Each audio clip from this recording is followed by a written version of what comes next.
We're back on Loose on the Lead, our last show of the season, and we saved the best for last. Sal Cumin joins us, and Sal, I think yesterday you only won 2 stakes, by my count. 2. It was a good day. It was a great day. They're all good days when you're Sal Cumin, who, of course, has really, over what? It's like 4 years? 4 years, yeah. 4 years. Yep. You jumped in. It's Jay Hanley's fault. Jay Hanley opened the floodgates. Yeah, if it wasn't for him, I would be. I'd have a little more balance in my life. So I blame him. You're having a lot of fun. Explain how Jay, how you met Jay, and because it's a fun story, and how he got you in. Sure, yeah. So Jay has a fabulous building company out in Nantucket, and he actually built our summer house, and we became pretty good buddies over the years as we kind of went through building the house. And he approached me about 4.5 years ago and said, "Look, I think you'd really like this horse racing thing. I mean, it's got all the elements of things you like. There's a deal element, there's family, kids, the whole thing." So we put a little group of 4 guys together, and we bought a couple of horses. He had introduced me to Chad. He had 1 horse with Chad Brown, and we ended up with some great horses in our first group. Obviously, Lady Eli being one of them, and that was pure luck, and that sort of got us hooked, going on a journey with her, and it's been a lot of fun since. Unbelievable. And that the Lady Eli story, of course, has so many twists and turns, and one of those horses that captured the fan imagination, and as a way to get introduced to the game, to have that kind of a horse start you off, it just is infectious. It's like the people when you bring people to the races for the first time, and they make their first bet and they win, and now they're hooked. Yeah. Same thing happens. That's exactly right. I mean, you go on a journey like that, traveling around the country, winning big races with your family and your friends, and you really get hooked. You see the great part of the game right away, and it gives you a little bit more confidence to spend more dollars and get more involved. And since then we've expanded our program, and it's been a lot of fun. It's been great. Talk a little bit about your philosophy for buying horses, because I know you buy into a lot of proven horses, but I had Liz Crow on earlier on the weekday show on the bloodstock side of things, and with Lady Eli you get horses starting early. But what's your overall philosophy on acquiring horses? Sure, yeah. So we've got a great team. Obviously, Liz and Brad Weisbord have done a terrific job for us, working with us closely with really everything that we do. We try to split it up. We have about 30% of what we do is buying what we call unraced horses. So, that would be a Monomoy Girl or a Lady Eli, something that we're buying at a sale. I would say call it the more traditional way of getting involved in the sport. And the rest of what we do is buying either entire proven horses and trying to move them, or buying pieces of them. Pardon me, depending on kind of what the situation is. And really, it's a little bit like our day job, where we're really kind of betting on people. We're trying to find horses that are in good spots with trainers, or trying to find horses that we can move and put them into what we think are going to be better spots. And it's a little bit of a different philosophy. I think some understand it and like it, some don't approve of it. But it's worked for us so far, and we're going to kind of keep doing it and see if it works for a little bit longer.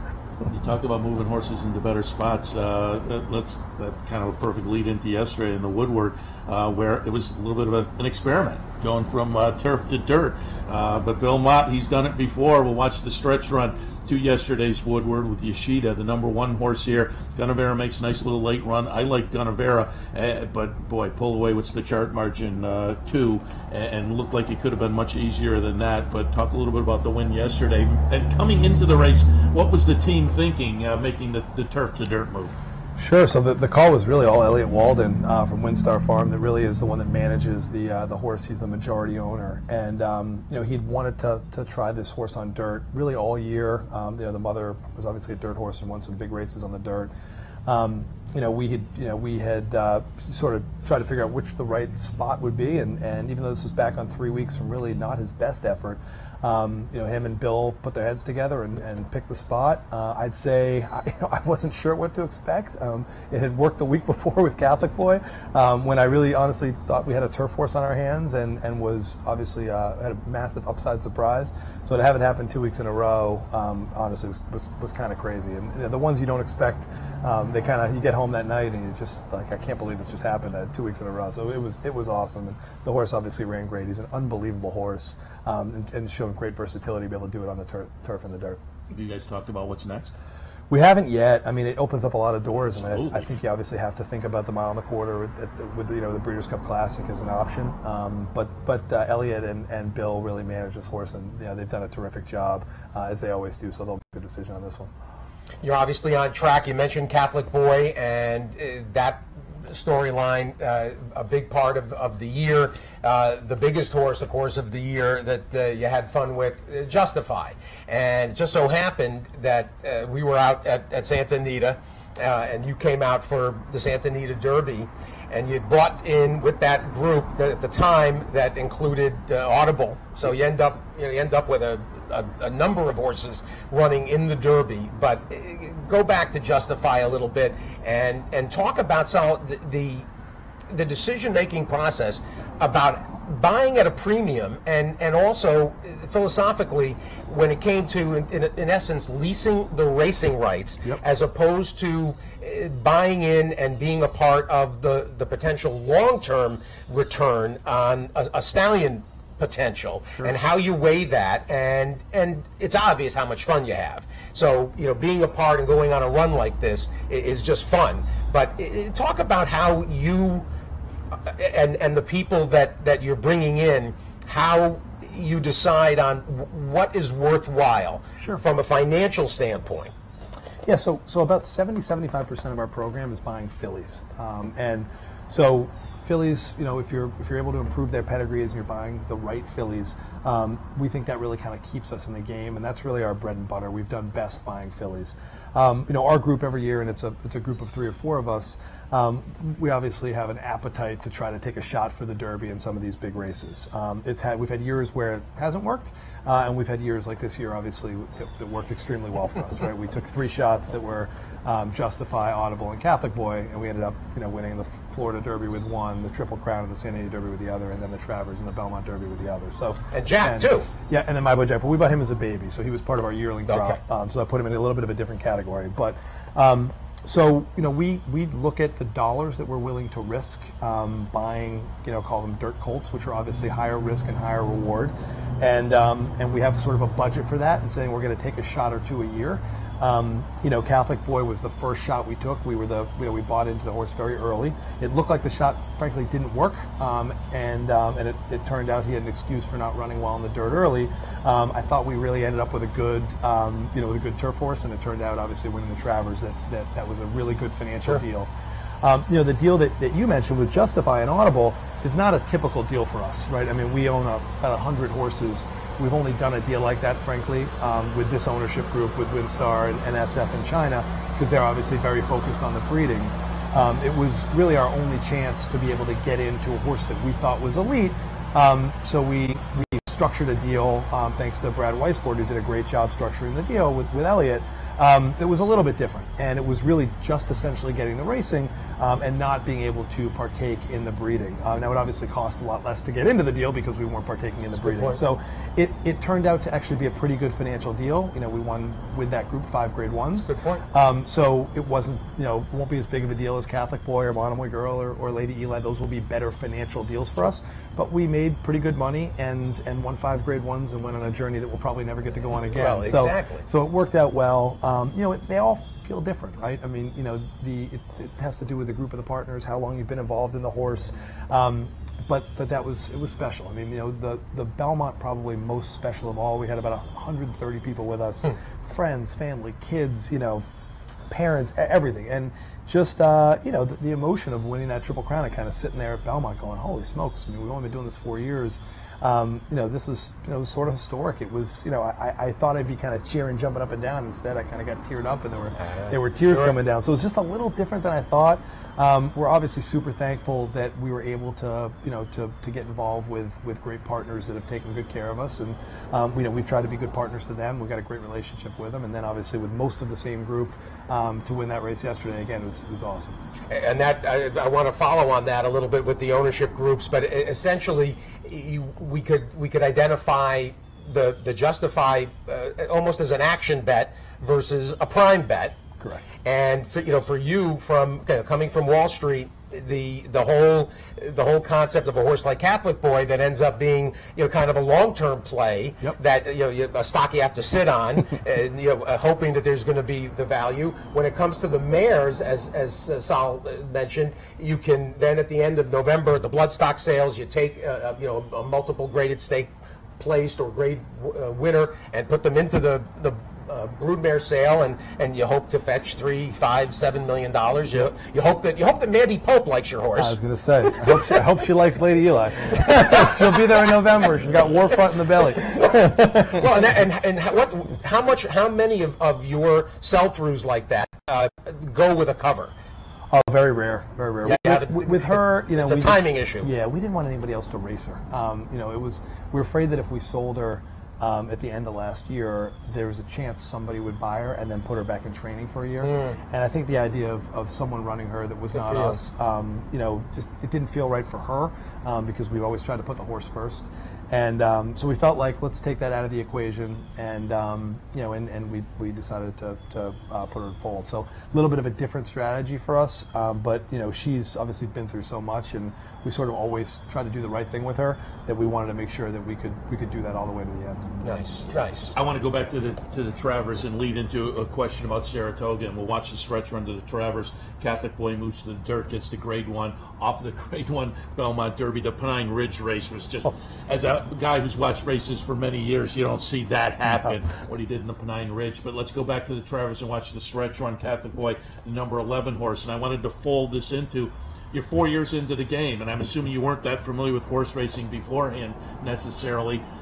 I'm curious how familiar you were with Saratoga as a sporting venue, and now that you become an owner, what does Saratoga mean to you?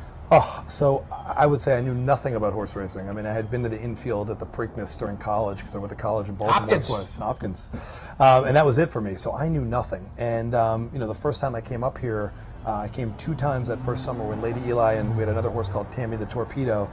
Both ran here and both won. They were in our first group.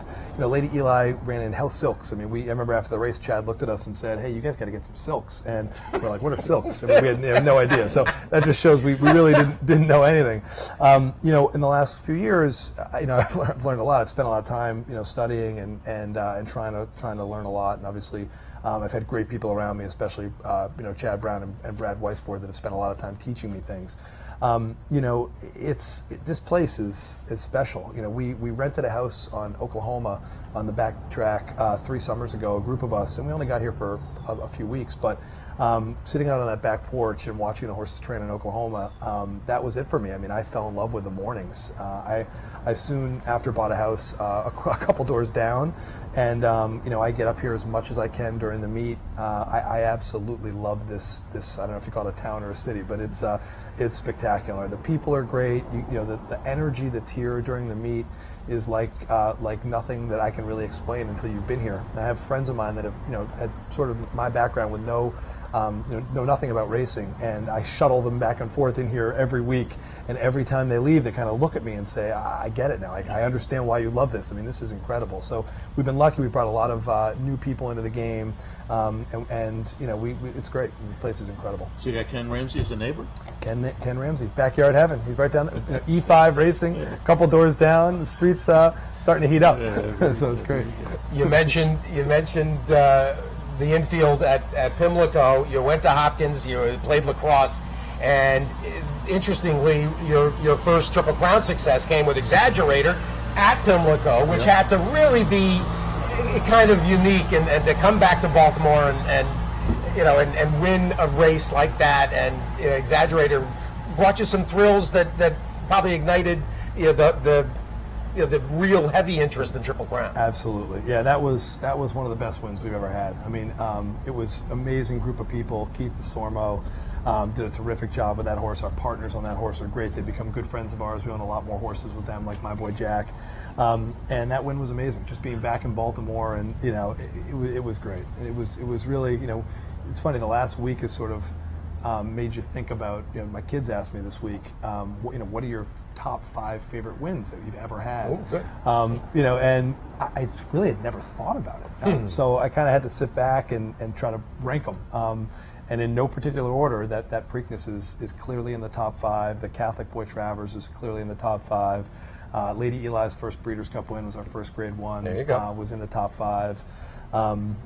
The Justify Belmont, obviously, winning the Triple Crown, was in the top 5, and then Monomoy Girl winning the Oaks was in the top 5, and that might have been number 1. That was a tremendous. I mean, it was just a great race, whether you owned her or not. Yeah, you'd just be thrilled to be involved in that. And speaking of the partners, I'd love you to expand on this, sure, because certain moments have begot other arrangements. And last week we had Ron Boquet. Oh, yeah. And Whitmore is really the horse responsible for you and Bob LaPenta being involved in Catholic Boy. 100%. Yeah.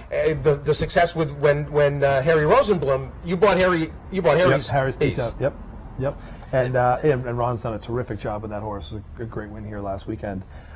That's what happens, right? I mean, it's the same thing. We talked about Exaggerator, and we became friends with these guys, and Matt Bryant and Kirk, and now we own 15 babies together that Keith bought for us last year. Nice. So same thing with Bob. We own Uni with him. We own Whitmore was the first one. We own Catholic Boy together. So what happens is you have a good experience with somebody, and then they feel comfortable saying, hey, we're going to buy this horse. Do you want to split it with me? Mike Dubb is another guy who you guys obviously know pretty well from New York.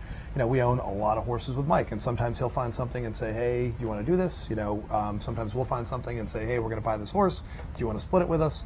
And that makes it fun. And I rather own half of 2 horses than all of 1. And if you partner with good people, and it makes the whole thing a lot more fun than kind of being in the winner's circle by yourself. On that topic, what was your view, and I know you were quoted at the time, what was your view of the critique of not running Audible in the Belmont against Justify? I mean, personally, the people who seem to think that Audible was going to be a threat to Justify at 1.5 miles, I don't really get that, but whatever. You said that this concept has come under some critique. There's been some circumstances where you've had literally 3 horses. You think about Monomoy and Bizou, and I think there was a third. She's a Julie. There you go. She's a Julie with Steve Asmussen. What is your answer to that, and how do you deal with sometimes being in a position where you're running against Chad, and then you're running against when there's seemingly some cross purposes. Yep. Listen, it's tricky, but you always just have to do what's best for each horse and what's best for your partners. And we ran 4 horses in the Belmont Derby with 4 different ownership groups, and 3 in the Belmont Oaks with all different ownership groups. 7 different trainers with those 7 horses, right? I mean, so we do it all the time, right? I mean, it's yesterday we won with Yoshida. I personally bet on my other horse, Kurlov. I thought was going to win. No shot. They ran 11th. So you don't, you have to do what's best for each horse and try to put them in a good spot. It's not fair to the trainers or your partners to say, hey, look, I have another one here. Can you go somewhere else? It's not. I wouldn't want someone to put me in that position, and I don't do it to other people. The Audible situation, it turned out it didn't matter because the horse just didn't really come out of the Derby in great shape, and is now pretty close to coming back, but didn't need time.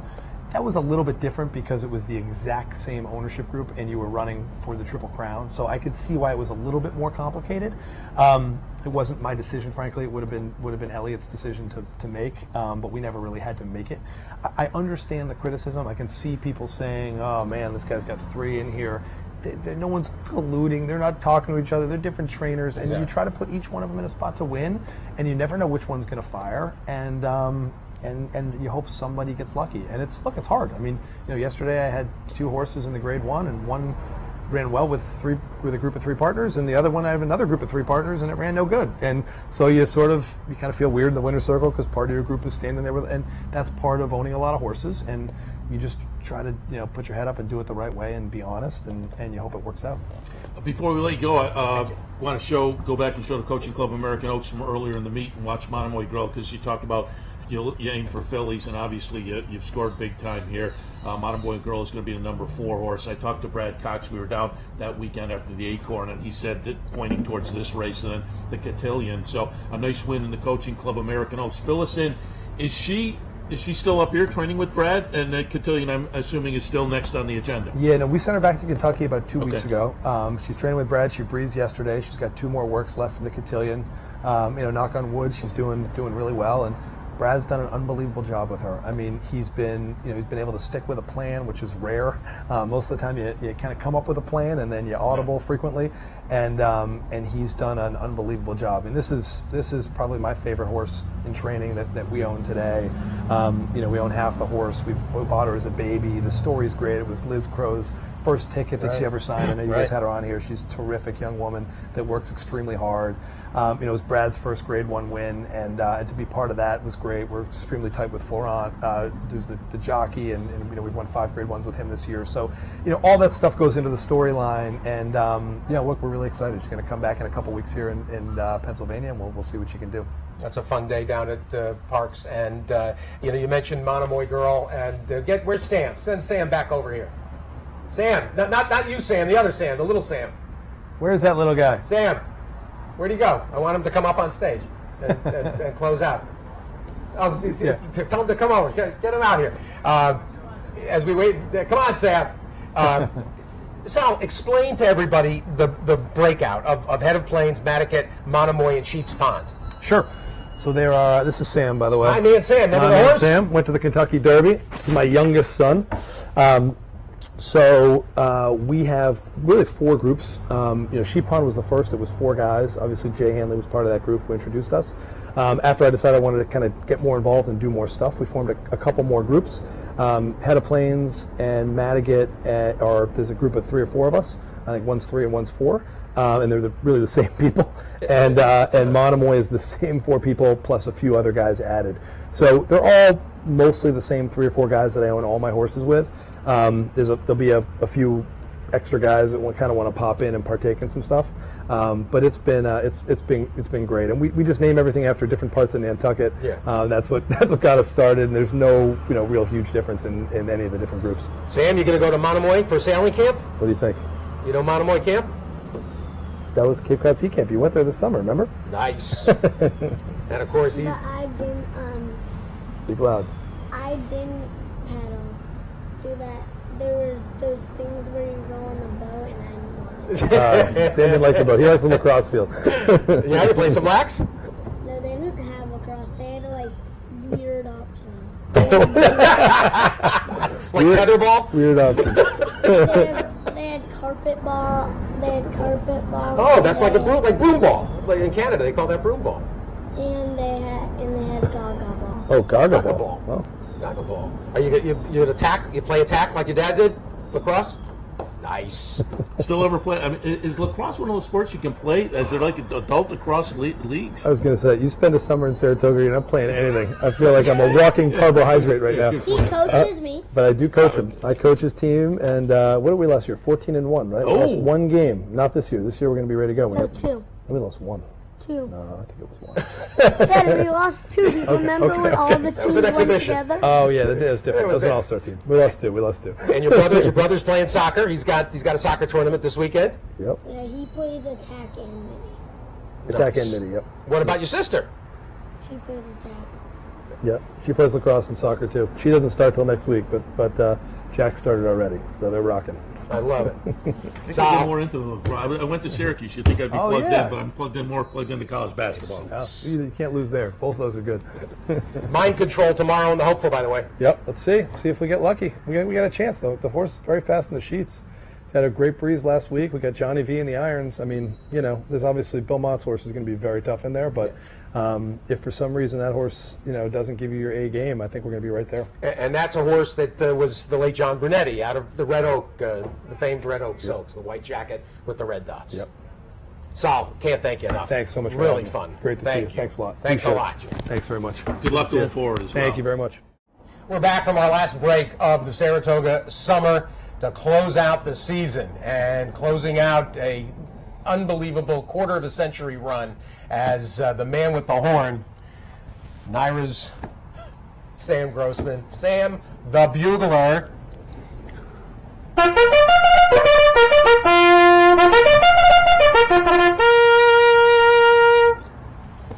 Sammy, I said just before we came on, I can't envision this backyard without you, and a big Belmont day or a Cigar Mile day or really a Wednesday in February without you blowing the horn.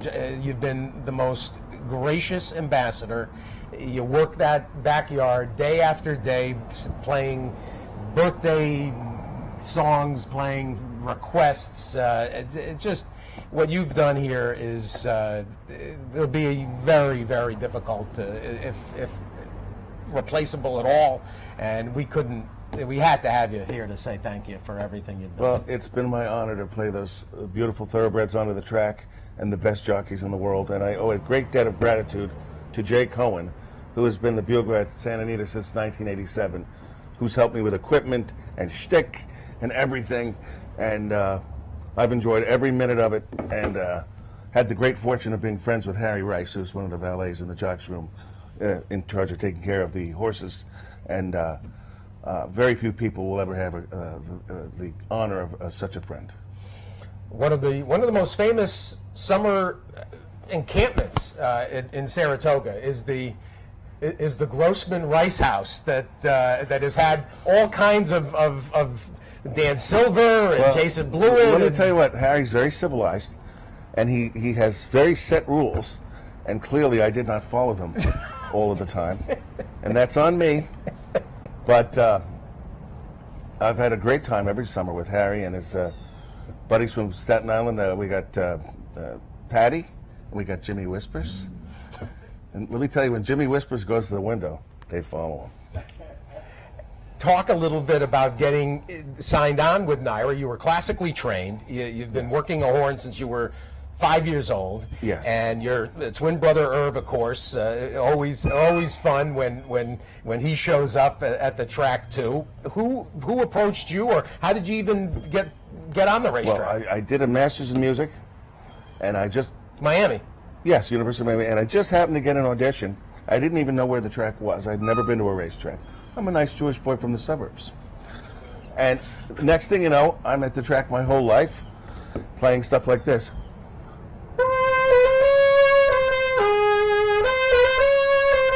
Why, every Italian man who's had 3 Coors Lights has got to hear that. and then treat me to his favorite line from a movie he's seen 120 times. And then after he delivers the line, "They got Sonny," then they all high-five each other like they're masters of the universe. I like the movies too, but I'm not that carried away with it. But you know, what is the most requested backyard tune beside "Happy Birthday"? I would have to say it's "My Old Kentucky Home," which is so funny because here we are in New York, and yet and it's a beautiful song. It's a beautiful tradition, as is the "Maryland, My Maryland" and "Sidewalks of New York" for New York and New York, New York. There are great traditions in racing. And for 170 years, this is one of them. The reason they do this is because horse racing started 100 years before television. The fans didn't know where the horses were. You play the horn. Now you know where the horses are. Now you run up to the window, you hand a stranger your money, they give you a piece of paper with losing numbers, then you yell at a little Hispanic man to hit a horse with a stick. Gotta love it. What's the difference between this and the actual bugle you played leading onto the track? Excuse me. The bugle. This is a regular trumpet. This is actually my best horn. It's a box strat. I had it custom done. Anyway, the long one at the track I played without the valves called a coach horn. That goes back to when they used to deliver mail on a mail coach. And they would make a signal. People would go to a designated spot to get their mail. The houses were too far apart. They would kill the horses if they went door to door. The other one is a long one with the valves. That's called a herald trumpet. They're all the same length of tubing. You know, I studied trumpet. I studied 2 years with Vince Penzarella at the New York Philharmonic and 3 years with Gil Johnson, the principal trumpeter of the Philadelphia Orchestra. And I get asked the same stupid questions every day. Do I work here? Here's a clue. My work ID. That's the first clue. The second one is I'm there every day playing the horn. And then I get asked, do I do this professionally anywhere? That's a good one. Was I in band when I was a kid? That's good. Am I there at Belmont Day? No, I do this 250 days a year. But on Belmont Day, they get someone good, not me. You know, so, you know what? You have to have a sense of humor to walk around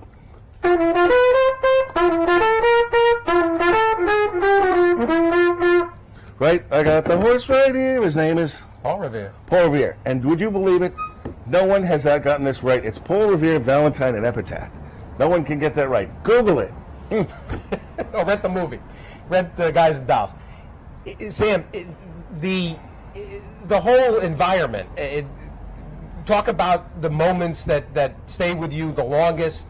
We had so many fun times when I had the barbecue. You'd come before the track opened. We'd set you up with a chicken sandwich. Well, you were always gracious and generous with the barbecue. One thing that most people don't know is for many years I would go to you and say, okay, today is the Jim Dandy. What should I play? Okay. Then you say, I'll think about it. Come back for a sandwich later. I'd come back and he'd say, Yankee Doodle Dandy. So I'd go out and go, I'd do Yankee Doodle, and then they'd call up the post, and then you'd come by and high-five me, and then, 2 weeks later I'd say, it's the personal ensign, what do I do? You'd say, the victory march from Aida. Personal ensign never lost.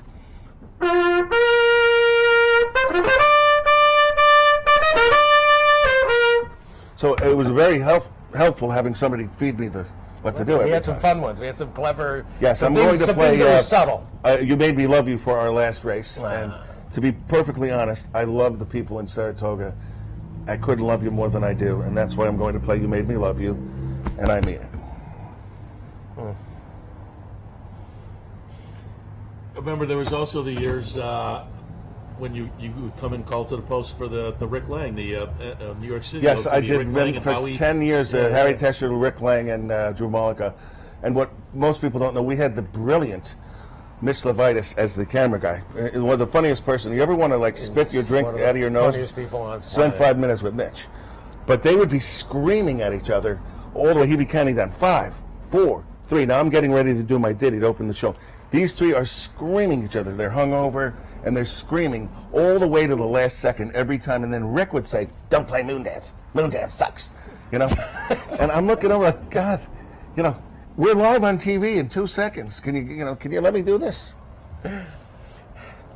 You know what we miss too is your days as El Fabulo, El Magnifico.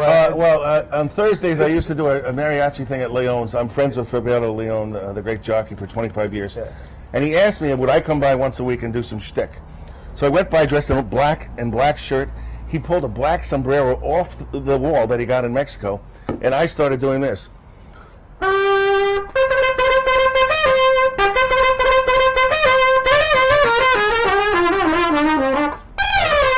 And he said, well, what are you going to call yourself? And I said, El Gringo, Fantastico. I'm a lover of many women and I fear no man. And when I enter a room, I am the alpha male.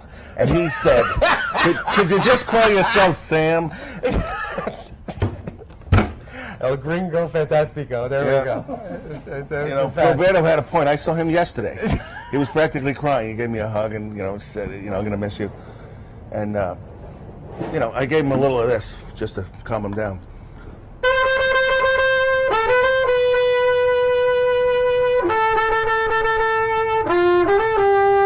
How do people leave their house without one of these? It's a good question. Or a kazoo, at the very least. Oh. So what's the game plan? What's the game plan after Monday? The game plan is, this is what Jews do. We find a pretty girl, we marry her, we go to Florida, and then she tortures us for the next 30 years. Okay? I'm doing it just right. The way they wrote it up. I met my wife in college. She was an opera singer. She sang Colliature, which is above soprano. She sang comic opera. And I saw her in Così fan tutte. And I just had to have her. So I dated her for 2 years, my college sweetheart. And then they were wealthy, and her father said she couldn't see me anymore because I couldn't provide her lifestyle, blah, blah, blah. So she did a master's in mental health counseling.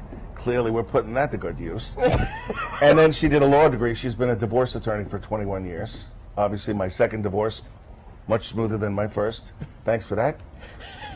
And we started dating 6 years ago. And the first date, I knew I'd made a mistake. I should have spent my whole life with her. I'm grateful for the 2 kids and the life I had before that. But Laura is who I should be with, and that's who I'm going to be with. Sweet. How are your boys? The boys are great. Aaron graduated Binghamton with a degree in math, and he's going back for an MBA. Maurice is halfway through a mechanical engineering degree. He did an internship at a power plant this summer. I'm very proud of the boys. Maurice wanted to be a musician. He wanted to go to the University of Miami the way I did. And I told him, you could have a full scholarship, and you're not going. And yes, I'm a hypocrite, but I don't want him to do what I was doing when I was there. I hear you. Well, the boys are wonderful, and Thank you. Saw them grow up, and You know what? You don't give children a choice. You have to be polite and nice. And when people ask me about the jockeys, and it's such a great honor in my life to have been around them, they ask me what so-and-so is like. I said, well, just look at the kids. Ramon's kids are polite and nice. They come up and shake my hand every time. Sharon says, how are the kids? How's your wife? Well, you want to see what the guy's like? Look at his kids. And then you'll see what's what. it's really nice. Really nice.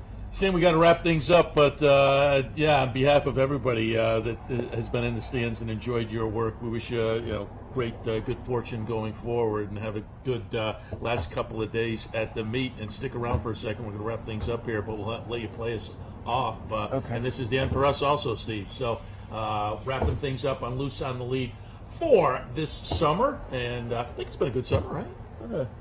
Yeah, it's been a wonderful summer, and if you missed anything, and if you're going to miss us in a couple of weeks, you can go to YouTube and you can watch the whole season over again, about every 3 weeks, and that should carry you through till next July. Yeah, that's not a bad idea. Although him, you can see like 7 days a week. I mean, he's like Mr. Rogers. I for am the God's sakes. face of Go TB. It's a Lucy show. So again, we The Lucy show. He's like Bill Fraley a little bit. He's right. Fred Mertz.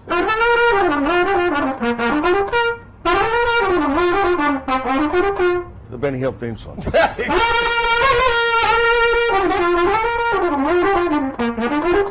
So we'll wrap it up for this season. Loose on the Lead. I'll be back in tomorrow morning to wrap up What'd the I tell entire you? season here. But yeah, I'm coming back one more day. Enjoy the races this afternoon. At Capital OTB, we're happy to be a little bit beyond racing. Every couple of years, we do the PDJF fundraiser down here at the Clubhouse Racebook.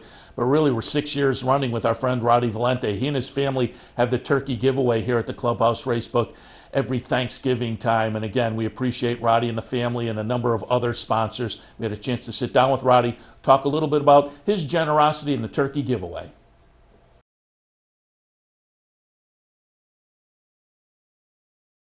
All right, let's talk a little bit about, again, the promo coming up a week from this coming Wednesday. You've done this a couple of times before, you and your family, and on behalf of all the patrons and all the folks who will take advantage, thanks to you and the family. You're doing it in conjunction with Capital OTB, the turkey giveaway. Talk a little bit about it. Seth, we had started it 2 years ago, and this is the third year, and to me it's a privilege to be able to do this, and I mean that sincerely. We're able as a company and a family to start off with 800 turkeys that we donated, and John Signor, who basically entertains us as far as giving us a good location to put this on, has added another 100. We had purchased some trucks this year from Kenworth, and they had offered us another 100. And right now, I'm going to reach out to a couple more friends, because it just seems like this thing is like growing and growing, and we see the need for it more and more. My daughter this year has helped me with this immensely, and she had reached out locally to the Air National Guard, the families that are soldiers that are deployed at Thanksgiving. Nice. And that's nice, because, I don't say we take light of it, but, they're away from their families, whether it's he or she is away from their families. We're sitting home in the luxury of our living room, kitchen, whatever it may be, and enjoying, a family dinner. And God knows where these people are. So we wanted to reach out for the families of the people that are servicing this great country of ours. And the other thing that we did a little bit different this year is we had reached out to Albany Med, and they have a Neighbors in Need program, which they were very happy to hear that we could support them in some way. And this is a little bit personal with me, but I have a sister that works for Troy High School, and I give them a shout out. They won their game last night, and they're 2 away from the Super Bowl, and my nephew Joe plays for them. But my sister works for Troy High, and she's very involved with the program there and the families, and she'll tell me stories, and it hurts. Yeah. Like, she will tell me that, first of all, I think their coaching staff on all levels over there, coming from an inner city, the children there are so deprived, and you know, we live in, I feel a fairly good environment here, but I think we're spoiled in a way that we don't know how many people are not where we are at. And she'll tell me, like, the coaching staff, they'll feed these kids. She said, Rod, it's really bad.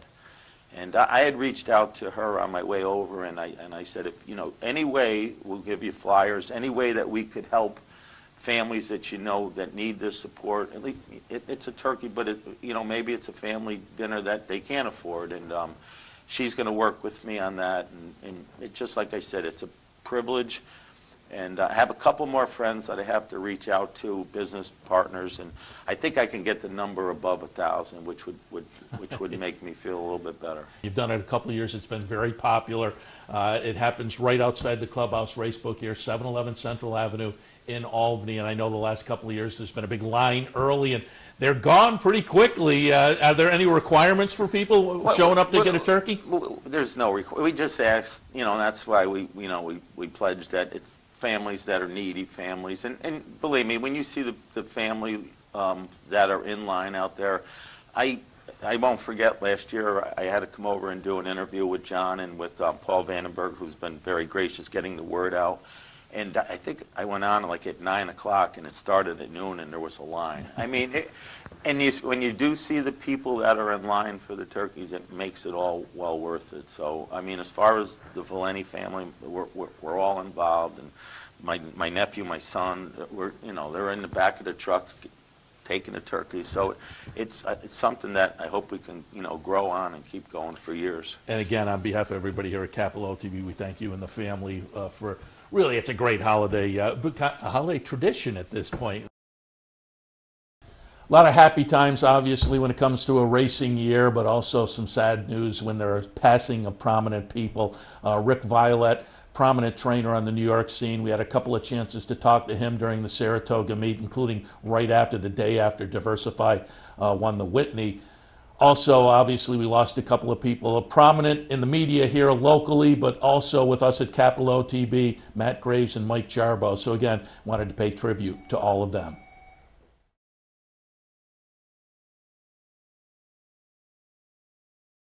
Rick Violet slides in to the left of me. I appreciate him stopping by, making the time with the 7-5 morning line favorite in the Whitney. Brian Addo with you, Rick. Thanks for stopping by. Saturdays at the Spa. I'm going to throw it to you. I just mentioned right off the top, I think the pace of the Whitney is very important. I said Dalmore, I don't think he can win the Whitney, but the argument or statement I made, especially for Diversify, you could argue Dalmore is the most important horse in the race, and that he has the ability to maybe entertain you guys for a little bit early. How do you see the pace of the Whitney shaping up today with a horse Diversify who's clearly done his best running on the lead? Yeah, I mean, we break running, yeah, and if they wanted to step on more gas than that, then, to be honest with you, almost play like he's not there. Okay. I think Irad will be very aggressive. Yep. If they want to one-up us and be more aggressive, we're on the outside, yeah, more than capable of stalking, but we're not relinquishing anything. They'll have to take it, and if they're aggressive enough to do that, then so be it. Yeah, clearly your horse's best asset is his speed. You're not going to take that away from him. We're going to pull up a couple videos here. First, the Jockey Club Gold Cup last year at Belmont Park, going 1.25 miles. I know he had run some monster races in the past. Certainly the Evan Shipman comes to mind, the Sagamore. Here we see it, though, freewheeling on the lead in the Grade 1 Gold Cup, and what was without a doubt a breakthrough performance for this guy. It was, although the Shipman before that kind of sent signals that we were approaching that. It certainly gave us enough confidence to head to the Jockey Club Gold Cup. We did have things kind of our own way that day. We had the inside post, which is a huge advantage, going 1.25 miles at Belmont. We went 1/2 and 47 and change, and then he kept going. The Suburban, on the other hand, is a different story. And we're going to bring that up too. It's a good segue. As a handicapper and a bettor, I played this race, and I thought, Diversify was not a horse I came up with. I thought his performance was out of this world to go 1.25 miles that day and be freewheeling 46 flat. You mentioned kind of had your things own way, going 47-3 in the Gold Cup. Going 46 flat, being on, Zanotti's on the hard chase here. Nothing I don't want to say it didn't go your way, but you were flying out there and didn't feel like stopping.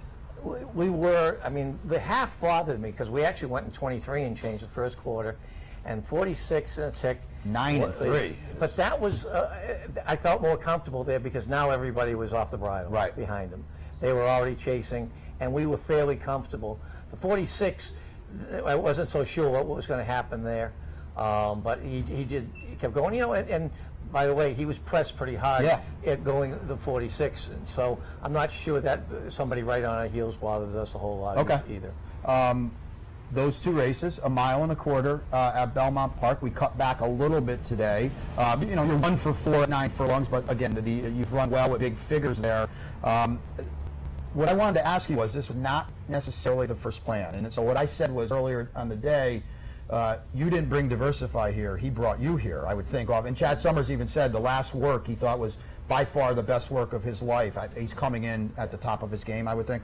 Yeah, Chad pays a lot of attention to other people's horses, but yeah, it was spectacular work, maybe even a little quick, but he did bring us here. I maybe too quickly discounted the Whitney right after the Suburban because it was such a huge effort, but he kept eating well, he trained well, and then when he breezed off the charts last Sunday and his blood work came back great, there was no reason not to run him. Sure. You know, when they're doing well, you're supposed to run. And they have the Woodward at the end of the meet. I know that's a spot you had mentioned. So again, just the fact that he's here, he's got to be doing quite well. The question I asked Chad, or more of a statement, and you have been steeped in the New York bred program for many, many years. The fact that you know, my 2 guests today and the 2 by far horses to beat on paper and on the morning line in the Whitney are New York breds has got to be pretty cool. I mean, it really is. I mean, you know, there's I don't know that there's any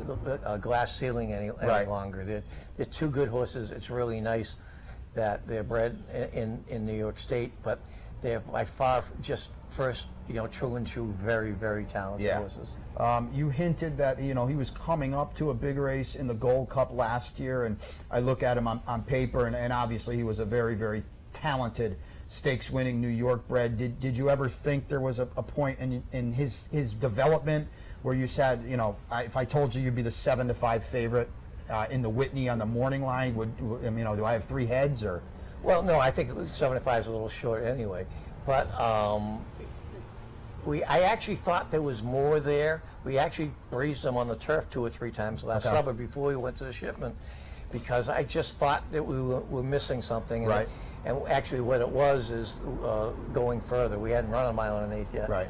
And actually we ran one and we ran poorly back at Aqueduct, and that probably wasn't his fault. But you know, certainly we've learned that his high cruising speed could be devastating, and so the mile and an 1/8, mile and a quarter is pretty cool.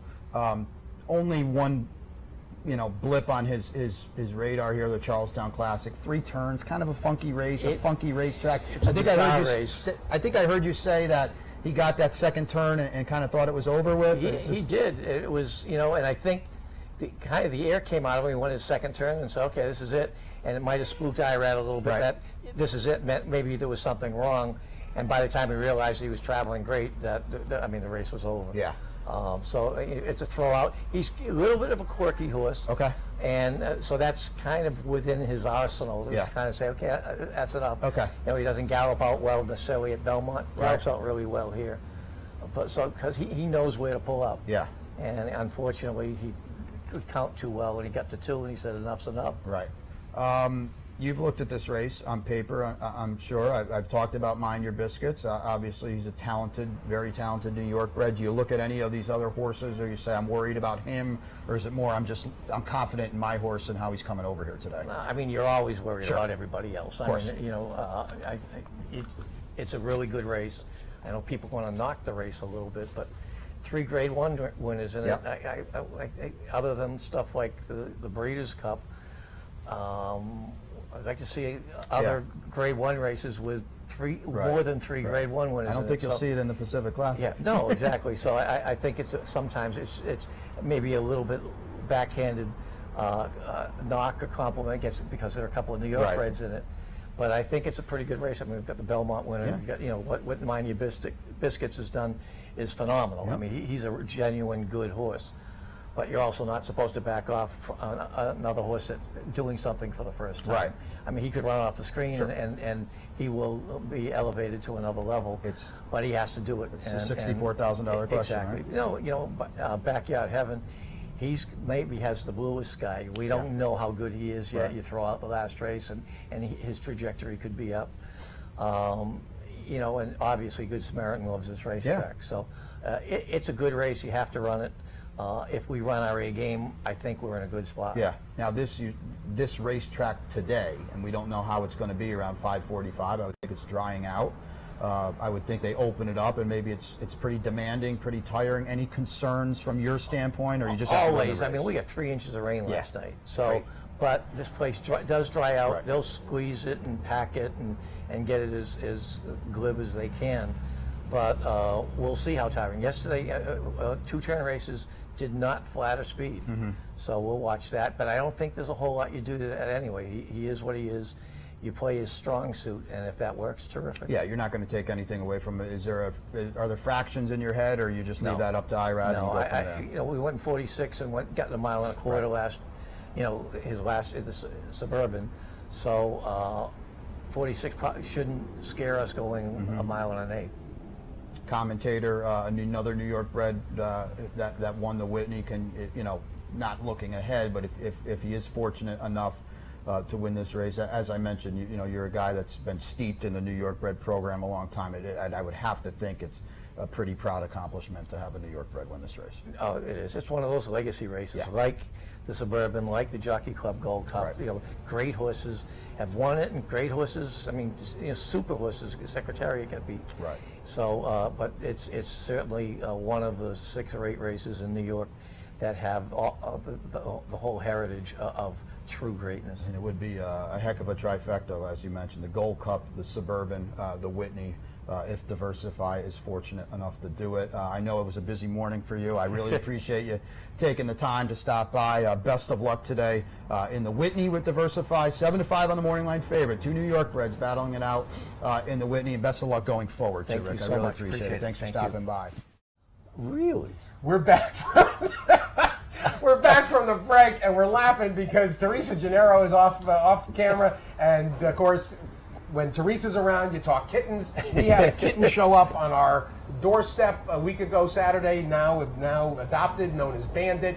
Siaka, by his barn, there's a kitten that has been adopted by the squirrels and is playing with squirrels. It's dogs and cats living together. Mass hysteria, exactly. There was mass hysteria yesterday in advance of the Diversify winning the Whitney, and what I said to Ralph Evans, what a great addition to the trophy case, not just for him, but for you, Rick. Yeah. Congratulations. Thank you so much. It was a pretty cool day. There was some, obviously, there was some tumult and the delay. Different horses have to deal with that. They never unsaddled. They didn't. Unfortunately. Talk a little bit about the atmosphere coming in. We'll talk about the backstory and even the decision to run in a minute, but talk about what was kind of a surreal setting. It was actually from beginning to end. I mean, from getting saddled up to the delay, the black sky, the thunder, the lightning, all the way to the rainbow after the winner ceremony. So it was very surreal. The track, the decision. Is that correct English, Teresa? Very surreal. Is that a phrase? It works. The decision, obviously, by Glenn Kozak to seal the track. I mean, they knew that the storm was coming, and when the sealing of the track occurred, to a lot of degree, benefited you. No, no doubt. Because the biggest thing I was concerned. I thought the inside of the racetrack was not as fast as the outside, and speed wasn't being favored at all. I mean, even the test that race before, the Klarovich was resolute in the middle of the racetrack to get up, and it seemed that 5 or 6 path up the lane was the best place to be. So we were concerned about it when they announced that they were sealing it, and then the rains came, everybody was frustrated with the delay, but I really thought that kind of leveled the playing field a little bit. What do you do with the delay? I'm just curious, the nuts and bolts, because this is an unusual situation, and we always talk about these horses as being creatures of habit. So how do you handle that and monitor them in a situation like that? You know, everybody's a little bit different. If they're standing still in the stall and just kind of like propped up on one hind leg and chilled out, that's the best case scenario. We went from there to he started kicking the walls, so you try to move them. It's a little claustrophobic in there with horses going almost hip to hip, passing each other in there, and the people trying to get out of the rain. Diversify can get pretty violent kicking. I mean, he's like a piston. It could be lethal. And there was one gentleman that almost got hurt. So we tried to avoid getting people hurt, getting him hurt, because he was nailing the stall. He was making a lot of noise a lot of times. So we'd go outside and walk around the tree, and he worried about, we had the tack on for an hour. And so that was frustrating. And then they go through kind of some chemical, biological transformation. You get the tack on, they get the adrenaline going, the endorphins get flowing, get a little wet, and then the longer you go, that kind of gets turned off. And some horses don't rehabilitate. All of a sudden, they don't flip the switch back on 20 minutes later and start this all over, and you don't know what's going to happen until it happens. And fortunately, the switch went back on, and we handled it pretty well. Should we jump in and take a look at the replay? We'll pick it up. We're going to watch the entire replay here, so just kind of take us through as we open the gate and go around the track. I was standing in the winner's circle, and probably the end of the backstretch, as he kind of opened up an extra length, I said, oh, this one's over, but gets a great break here and clearly goes right to the lead. That was very cool. The break was critical. We knew we were going to get some pressure from Dalmore, and we thought we'd try to, not get into a head-and-head situation for sure. That wouldn't have helped anybody. But when he beat the latch and cleared the field, I was pretty comfortable. And 23 and change for him is a nice rhythmical pace for him. What's happened is certainly the last two races, the Suburban and yesterday's Whitney, I think he's gotten braver and more comfortable, and certainly made us more comfortable that a half and 46, even going a mile and a quarter, is not that big of a deal for him. And that high cruising speed, it stretches everybody's run.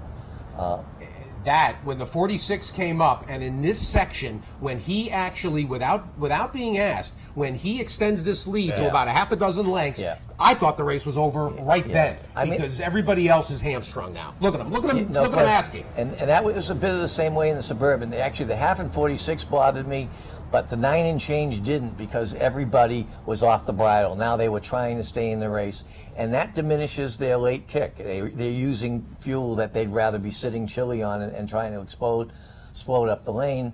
I thought, I was very aggressive around the turn to give him as much space.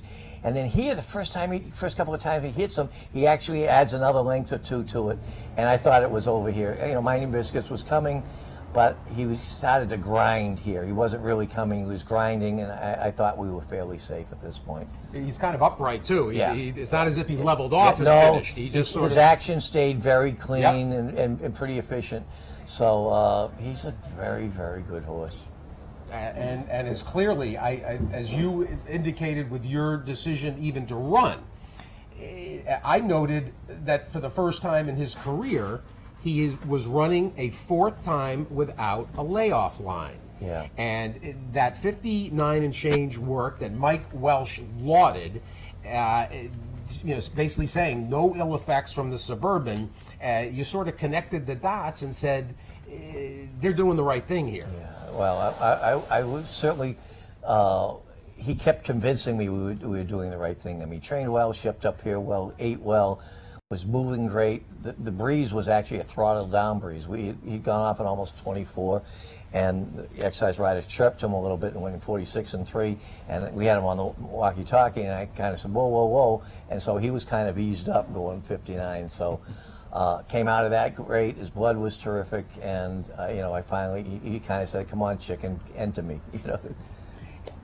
explain to everybody, Rick, because there isn't a horseman alive that hasn't been fooled into running in a spot because the appearance is that the horse is doing good and has come out of a race. Can you identify the nuance that says, I don't think that, what would he have had to have shown you to not run? I mean, they can fool you. Sometimes that fast breeze is them maybe a little over the top and on edge and a little fidgety, and they go fast, but it's not a genuine fast. It's more of an erratic, and that's the decision. You're trying to filter through that. He had done everything else so well. His gallop a couple of days after his breeze was awesome.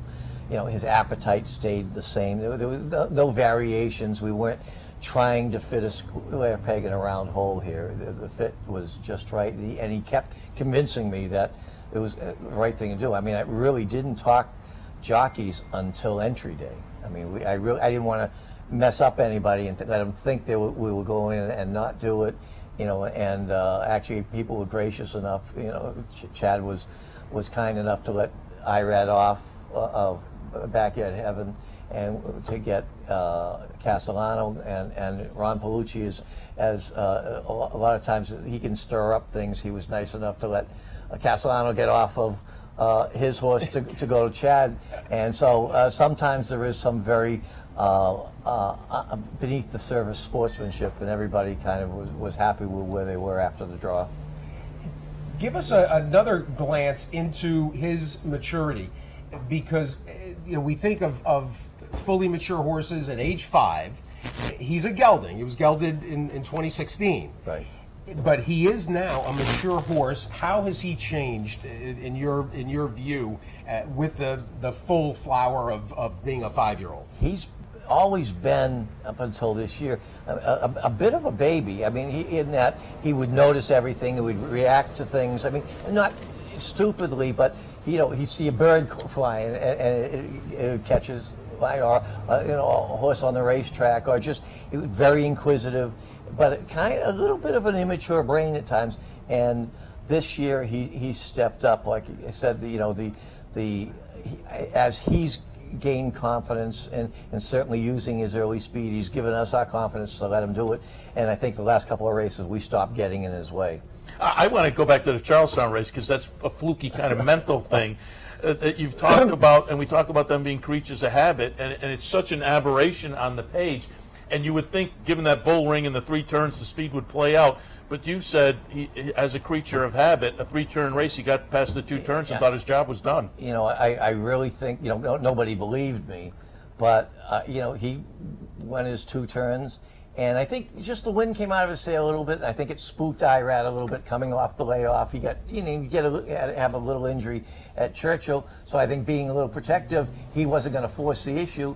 But when he realized that he really was just pulling up and he needed a kick in the butt and not a pat in the neck. So we certainly learned from that. And, creature of habit, whatever, he counted to 2 and said enough's enough. $60,000 question, what's next? Again, I opened my mouth too soon last time. I really doubt we would do the Woodward. I think we would look at the Gold Cup. Gives us 8 weeks. He's come off 3, very, very good performances.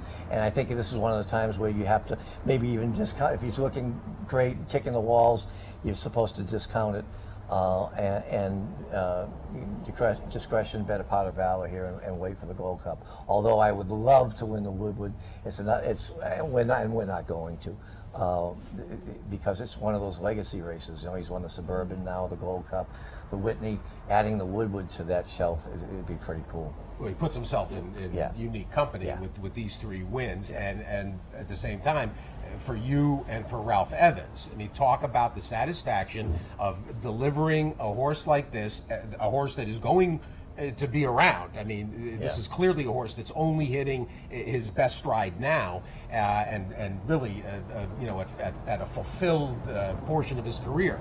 So to have this for you and Ralph Evans, there's got to be tremendous satisfaction. You guys have been together 20 years? 25 years, 25 I believe. years. Yeah.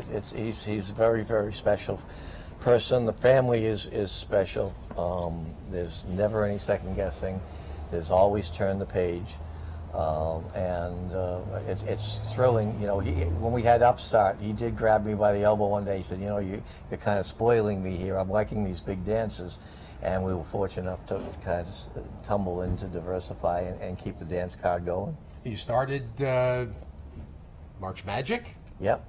Yeah, that was our second. We had a horse called Free of Love. Free of Love? Yeah. Oh, my God. In Westchester. Got beat a lip in the Jim Dandy here. The only year it was a grade 1. Scorpion beat us. The last bob at the wire, that was a killer. There's an obscure exact from exactly. Saratoga history. Neither one of them was worth a damn after that either, I don't think. But, yeah, no, like I said, they've been great clients. March Magic was a very, very nice filly. She made about $700,000. Molly Pitcher. Molly Pitcher, exactly. Yeah. I want to toss in also because it was a New York bred exacta. You're a longtime New York guy. What's the feeling of kind of elevating the New York bred program? Because again, it's so important to New York racing in general. You know, a lot of the cards are filled with the New York breds. So to have the New York breds kind of step out and run 1-2 and diversify, doing as well as he's done now, an open grade 1 company, that's got to feel good. You know, there's no ceiling any longer. There's no glass ceiling or any ceiling. New York is capable of breeding very, very good horses, and certainly top of the class. I actually chuckled a little bit. There was some of the commentators saying this might be the weakest Whitney in years and everything, and I had 3 grade 1 winners, and I'd actually like to go and look at all the grade 1s across the country and see how many grade 1 winners were in those races. Even Gunrunner was a freak of a horse, and it was a great horse, but I think he was the only grade 1 winner in last year's Whitney. So I think sometimes it's a backhand compliment, because the 2 New York horses New York breds were the 2 stars of the race, and somehow in some people's eyes it diminishes it. And I think anybody with a real knowledge of things realizes that it does anything but that. A couple are very special New York breds. Exactly. Before we let you go, I pulled up another replay because I was looking up By Self. I wanted to get a little update there. Belmont, we're going to look at him running second behind Hayfield.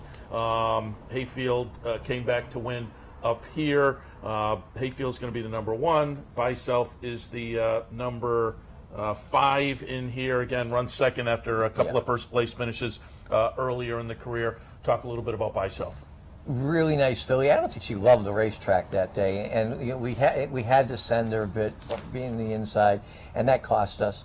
Nice filly beat her. I mean, as I say, the winner came back to win up here just a week exactly. ago. So. We're actually going to run her. It's a turf workout. Yeah. Okay. She breathes very, very well. She hits the ground real hard on the dirt. She climbs a little bit. She breathes quite well alone. Thought her action was actually improved over the dirt. So there's the Stallion Series race on the 9th. On the turf? On the mile on the turf. That we're nice. going to take a shot there. All right, sounds good. How about Super Committee, who looked like a winner mid-stretch? Yeah, she had a tough trip. She got annihilated leaving there, and I thought should have won the race. I think she's got a future. She's a very nice filly. Yeah, and that was what is the nuance? Give everybody an insight of running in a maiden 75 versus the maiden special weight. Well, that was a stake that day where we ran her in. That was one of the New York bred 2-year-old stakes. The big deal was, it was 100,000, and there were only 2 winners in the race. So it was kind of it was an appealing spot, and I thought the actually maiden races might be tougher up here than they were down there. So we took a shot there. Yeah, and I mean, maiden special weight here, they're wars. The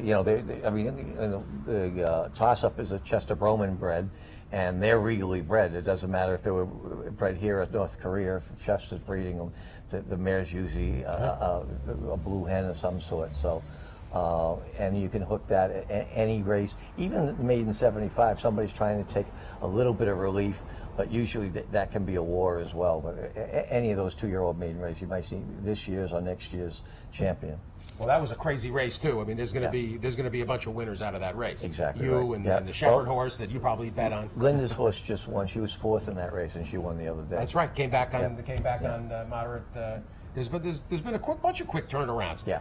Both of Mott's maiden winners The one yesterday on yesterday. 7-day rest. That was impressive 7-6. yesterday, Both of too. them were Yeah, good. yeah, Lee that was- Einseidler with Casa Yeah, Creed, yeah. and then the Claiborne, Yeah. Mucho. Yeah, that was a big race yesterday.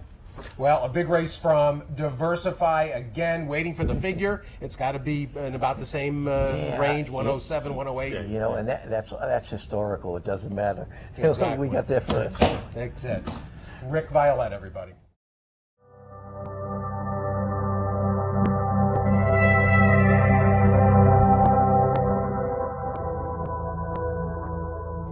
Well, my good buddy Bill Boardman hosted an opening day party, which I believe now goes back 48 years.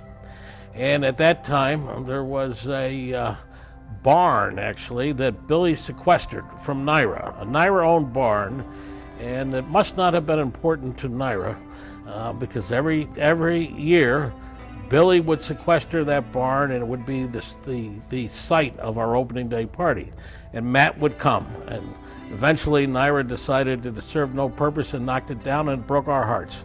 So we had to find an alternative site, which was the outside of Ciro's. And we had this annual party, but part of the attraction was the annual party. You could always count on certain people being there. And Matt coming through was one of those things you could count on. It always seemed like I was last man out of the press box. Matt was like the first. He was ready to go, but his work was done. It's not like he shirked his work.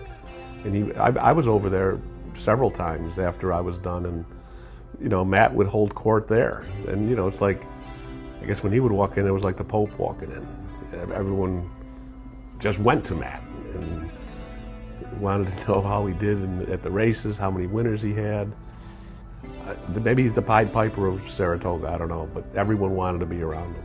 Well, I'd just tell Matt, we're going to be in the parking lot at Ciro's, against the house. Stop by and have a drink before you go in. And of course, he would. And he would stop and we'd have a couple of drinks, and as Ed Reinford said, he would give us his picks. And usually they were so-so. I guess his first summer covering Saratoga was Secretariat's 2-year-old season. And his sports editor at the Record, I guess maybe he was clairvoyant or something, but he said he wanted Matt to be up there every day to chronicle this 2-year-old named Secretariat.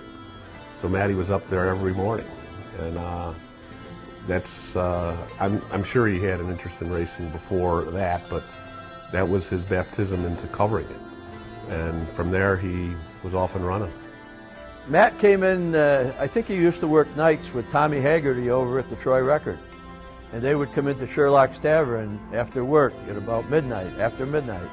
And we'd be in there on a Friday night because we'd be attending high school basketball games.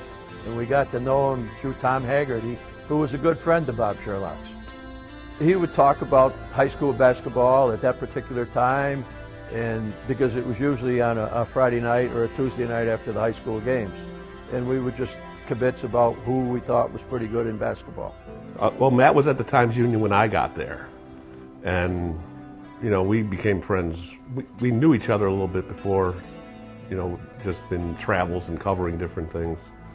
But I met Matt when I first got to the paper, and I was the second guy behind Matt for several years.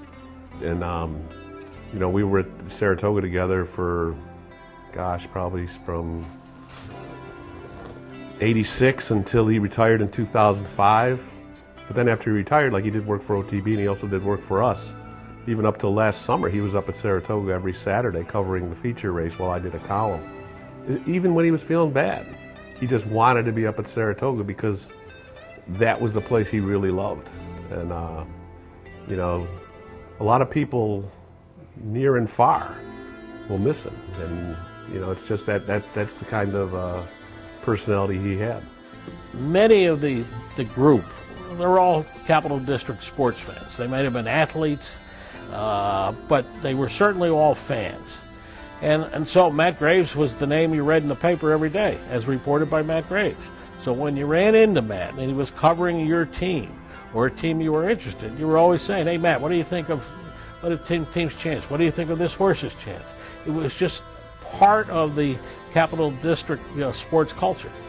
athletics. Matt was a pretty good softball player. He played third base. Matter of fact, he was quite an athlete. He went to Ohio State University, and of course, I'm a Subway Notre Dame fan.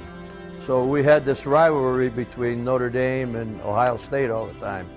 He covered many sports in many different ways, and racing, I think was his first love. But he went back to I can think of the Times Union. I believe before that the Troy Record, and then went on his own, did things such as he did with OTB here. So he extended the whole area of old print journalism to the digital age. He covered the Albany River Rats for a long time. He covered RPI hockey after he retired. And I know he had a great relationship with the people over at RPI, especially with Seth Appert, the former coach there. They had a great relationship. Seth would talk about how after a practice, they'd have their daily scrum with the reporters, and Seth would enjoy sitting down with Matt talking horses after they were done. He was close to many of the teams, many of the coaches, and he was so knowledgeable, as he was in so many areas. So, he could converse with the Kings, and he could converse with some of the finest athletes this area has produced. But I don't know anyone that didn't like Matt. I mean, he just had the personality that you gravitated to him. You wanted to be around him, and he made everybody laugh. He made everybody happy. Even if that sounds a little corny, although he wasn't making people happy when he was always giving out 3 to 5 shots. He was a good handicapper on his best picks. I think the toughest thing in journalism has to be picking every race every day. And those competitions, though, were something all those handicappers took seriously. And to win that handicapping tournament, which he did, I guess Tim Wilkins can tell you how many times he won, but it was impressive. I mean, he held his best against the best handicappers from the New York Post, the Daily News, and all the other papers that covered racing at Saratoga. I always kidded with Matt because he would pick a lot of favorites. I said, Matty, next Christmas I'm going to get you a chalkboard for Christmas because you pick all the chalk in every race.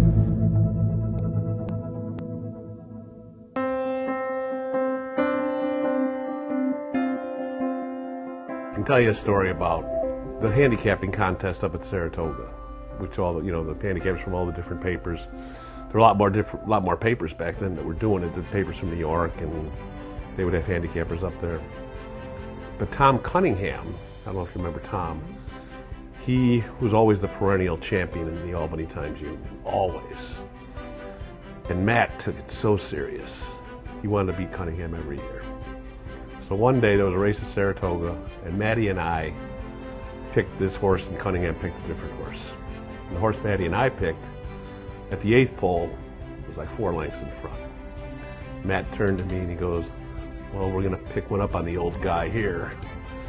And as soon as Matt said that, the horse broke down, and Cunningham's horse skipped by and won the race.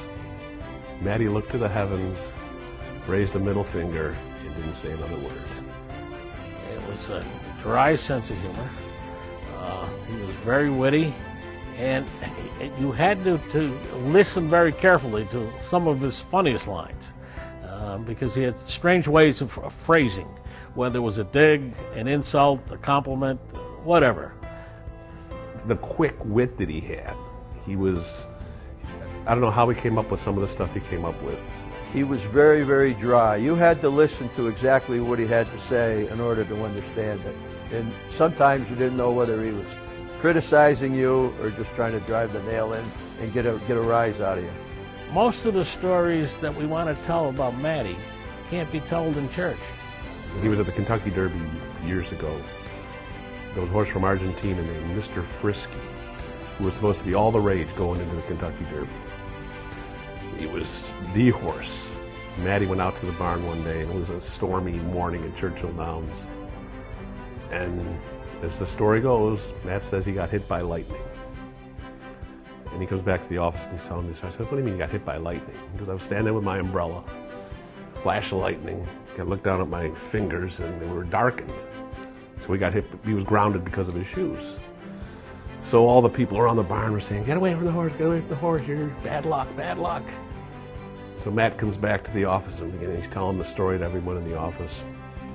And one of the sports clerks we had in there said, "Gee, Matt, when you got hit by lightning, did anything cosmic happen to you?" And Matt, not missing a beat, said, "Yeah.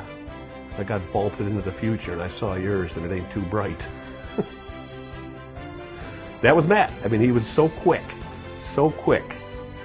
Well, Matt Graves has been such a fixture in this Capital District for so many decades. My first contact with Matt, I think, goes back over 40 years ago at opening day parties up at Saratoga. And Matt obviously was then still doing, I think, his first love, which was handicapping horse racing. And he would always stop by the events we were at and give us his picks and give us his digs. But his role in the Capital District went so far beyond that. You know, he was a legendary sports writer, covering so many areas, whether it was hockey, which I guess would be his second love, to high school sports, to whatever the sports editor assigned him. And he was a tenacious sports writer. And he really got behind the scenes, got to know the coaches, got to know the players, and that all transferred to his love at Saratoga, where he got to know the trainers, got to know the jockeys, and all the color that comes with racing. And Matt Graves, when you really got to know him, added to that color. He was a colorful guy. If you first met him, sometimes you would say, well, he's dry, and he did have a dry sense of humor. But he added to the color of Saratoga. Some people in the press box called us the Abbott and Costello of Saratoga. Of course, Matt would always say that he would be the straight man. I said, no, Matt, you're the one that makes everybody laugh. And he was just, you know, he was definitely the guy that people went to that, you know, I was just there. I mean, I think we just played off each other, and you know, it's, I don't know what to tell you other than the relationship we had was one that, you know, one of the best relationships I've had in my life with Matt Graves. I mean, I don't know if you can use this. I don't know why this just popped into my head. One day he's up at his favorite watering hole betting races, and this was after the movie Gran Torino came out. Remember Gran Torino with Clint Eastwood and Walt Kowalski? And all these guys in the bar betting horses with Matt says, you know, Matt, you remind us of Walt Kowalski in Gran Torino.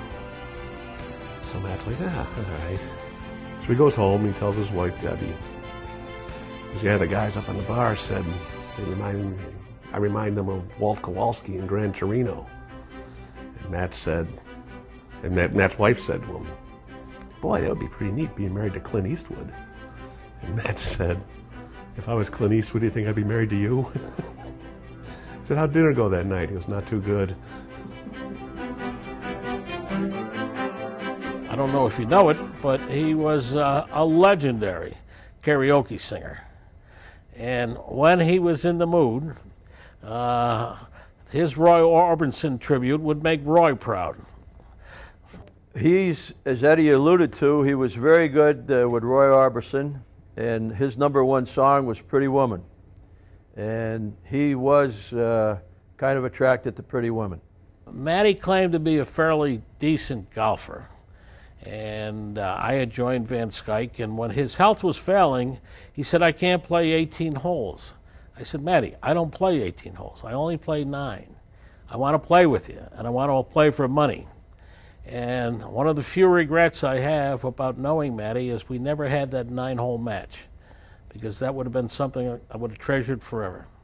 I remember one time, this is not too long ago, a horse that James Bond, trainer Jimmy Bond, gave me. He gave it to me like a month before the race at Gulfstream Park, a horse named Scheme. He said it's going to run real well in the grass first time. So of course I gave it to Matt, and I said, Matt, don't tell a lot of people. Of course Matt told everybody. And I was thinking this horse's odds are going to be 2-1, but the horse went off at 27-1. And it won. It won. And a lot of people were the line at Jessica Stone's OTB was almost out the door, people cashing tickets. So of course Jimmy Bond was very happy that everybody had it. So I didn't see Matt that day. I was at work. So I called Matty up and I said, "How'd you do?" Because I didn't have it. I said, "What are you talking about? You didn't have it. I gave you the horse 27-1. You gave it to everybody on the planet." He goes, "I didn't bet it to win. I just bet it in pick threes." I said, "Oh." And I told Jim Bond about that. And Jim Bond said something to the effect, like, "How does someone get a 27-1 horse and not bet it to win? At least $2. Matt said it was the greatest tip of all time, and he didn't win a dime on it. Even his last Breeders' Cup that he was here on this earth for in 2017, I met him out, and there was a bunch of guys, maybe 8 or 10 guys. We all decided to put in money for the late pick 3 of the Breeders' Cup. And they said, "Well, Timmy, you and Matt, you make the ticket. We'll just give you the money." And so we did. So Matt and I are studying over the form. And the first leg of the race, of the pick 3, was the juvenile. So Matt, we give all these different horses. And I said, "Matt, we got to use Good Magic." Matt goes, "He hasn't won a race yet." I said, "Yes, Chad Brown, we're second in the Champagne, and we got to use him." So Matt says, "No, we're not using him." I said, "All right, we lose, it's on you." So of course Good Magic won the juvenile. And all these guys are saying, "Are we still alive in the pick 3? Matt goes, "No, Wilkin didn't want to use Good Magic." I said, "Okay, Matty, thank you very much for that." So he threw me under the bus, even though I was the one that told him we should use that one.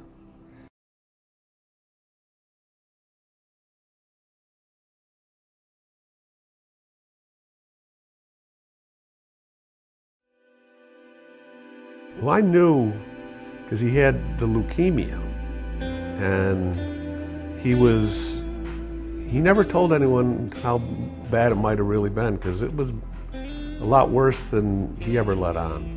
But he still would do whatever he wanted to do. I mean, and that was him. I mean, he was a tough guy. And that's why he had the moniker TMA, which stood for Toughest Man Alive. He got that name years ago up at Saratoga. One of our other old colleagues named Keith Martyr and I and Matt were in the paddock for watching the horses being saddled. And Eddie Maple, jockey, was on one of the horses going out. And Eddie Maple had a reputation of being a pretty tough guy. And as he's going out, Keith Martyr looked at us and goes, "There goes the toughest man alive." And Matt just looked at him, didn't miss him. He goes, "The second toughest." So that's how the name TMA began with Matt Graves. And I think he got a kick out of it. He didn't dispute it. After Matt passed, we decided that we wanted to do something special. Of course, Naira, you can have a race named after yourself, or a friend, or whomever. So, and we've done that. So what we decided we were going to do is we were going to have a race named after Matt. Matt Graves handicapped or something like that. And then Naira, through Timmy Wilkin, decided that they were going to foot the bill for that. So Naira's going to have Matt Graves' race, and we're going to have a party in Matt Graves' honor. One of the things we're looking forward to at opening day is just sharing Matty Graves stories and our favorites. And it's something I'm looking forward to, so I'm saving my favorite story. Well, they're going to have a party for him at the Hamburger Shack right outside the clubhouse gate. It's on Wright Street, and they've rented it out, and it's going to be an all-day party for Matt. And I believe it's $20 to get in. And the New York Racing Association is graciously said there's going to be a race named for Matt on opening day. So that he would get a huge kick out of. You know, Matt wanted everyone to remember him, and no one would ever forget him. And this is going to be something that I think a lot of people are going to go up there and raise a glass and bet a favorite and put a toast up to Matty Graves, and he would have just gotten the absolute joy of that, because that's what he loves, Saratoga and having a good time.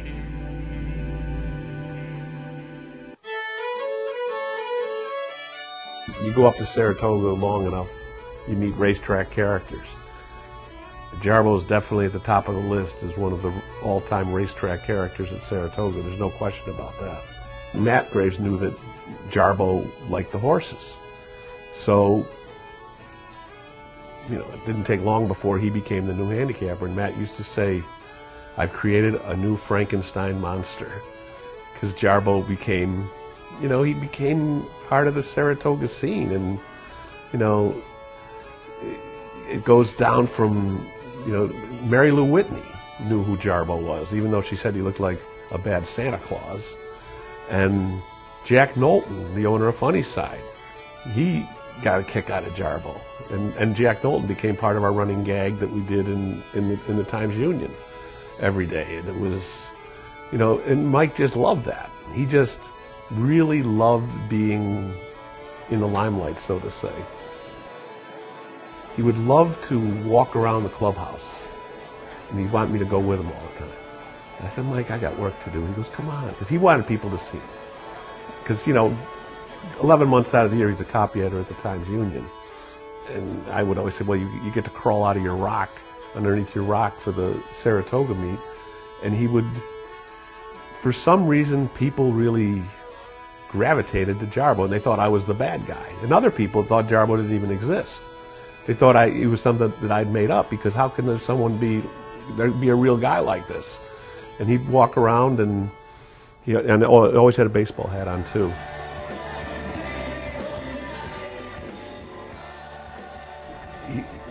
He wanted to go to the horseshoe a lot after the races. The thing with Mike, he worked at the Times-Union at night, and he'd be at the races all day, then he'd go down and work at the Times-Union till, 12:30, 1 o'clock in the morning. Then he'd turn around and do it all again. I don't know how he did it, but he did. But when the days that he was off, he'd want to go over to the horseshoe. I said, what do you want to go over there for? He goes, I want people to see me. I was like, so we'd go over there, and I swear to goodness, people would stop, and this happened more than once, wanted to have their pictures taken with Jarbo.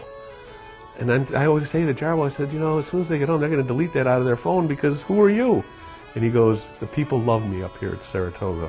He goes, these are all my people. And he goes, and he also called himself a beloved character. And maybe he was. I mean, he was just a good soul. It's not like he was a dummy as it came to horse racing. He's a good handicapper, but he didn't follow horse racing per se.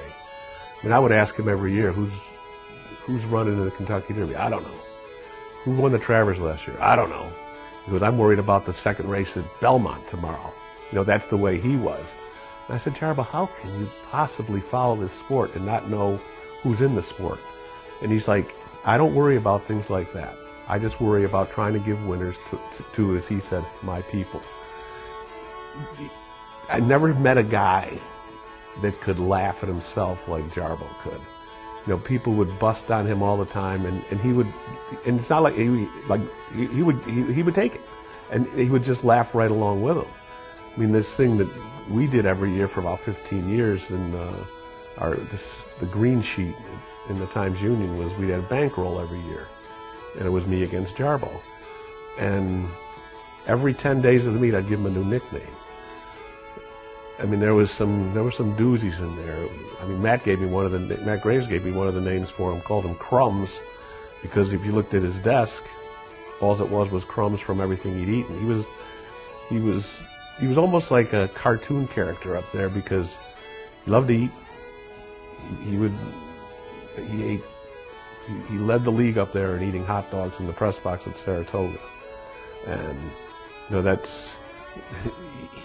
he was just fun to be around. He was,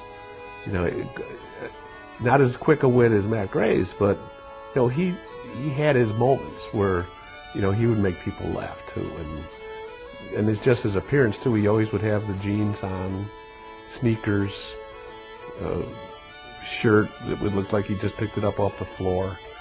He was, I don't know what you'd equate it to, but he was like a guy that looked like he never did laundry in his life. But it wasn't like I think he bathed though. If it came down to Mike handicapping the third race at Saratoga, going to get a bowl of clam chowder soup from Pedro up in the press box, he's running over people to get that soup. Pedro, the press box chef, always got a kick out of the fact that Jarbo would put scrambled eggs in his clam chowder. Yeah, I mean, I was like, I said, I don't know what's in your stomach, Jarbo, but it can't be good. He would put stuff, he'd eat all day. He'd eat all day. I don't know if they fed him at home or not, but he always said at Saratoga he never had to buy any groceries. I mean, maybe Naira will make money now that he's not around to eat all their food.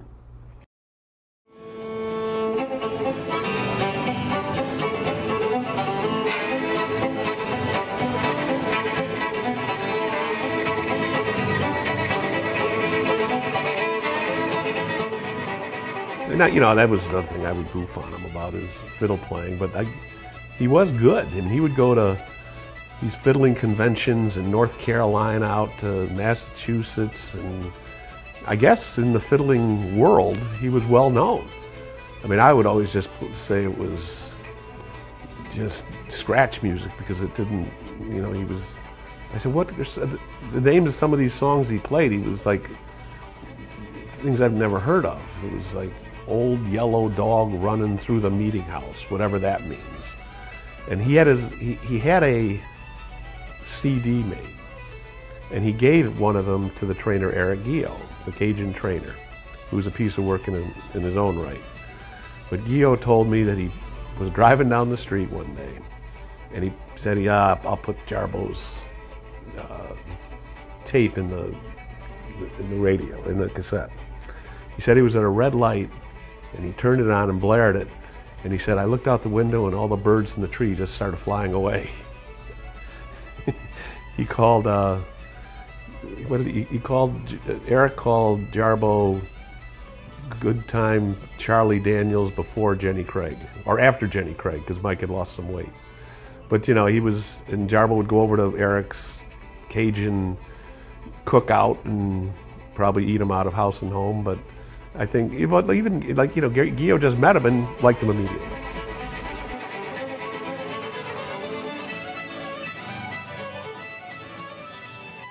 No question, there's just going to be such a huge void in the press box. I mean, for me, it's going to be tough because, you know, I worked with Matty for, you know, nearly 30 years up there, and Mike for almost 20. And, you know, seeing the, you know, and I know them, and they were friends of mine. It's not like I would just see them at Saratoga. You know, the fun didn't stop after Saratoga. And, you know, it's just, and I think the people that have followed horse racing in this area through the Times Union, they're going to miss that. They're going to miss Matt, because he never stopped writing for us. He wrote right up until the time of his passing. And, you know, he was covering RPI right up until the time. And Jarbo was, you know, even though he was only, you know, visible during the Saratoga meet, you know, it was almost, like I said before, it's like he just reappeared from under his rock for 7 weeks out of the year, and then he would disappear back under the rock. I think Pedro, the press box chef, said that after the Saratoga meet ended, Jarbo just disappeared into the pond like the Loch Ness Monster, and he would come back out the following summer. And yeah, he was, it's going to be a lot different up there. I mean, there's been a lot of people over the years we've lost, but these are the first two that have really hit me on a personal level like this. And yeah, it's going to be tough without him.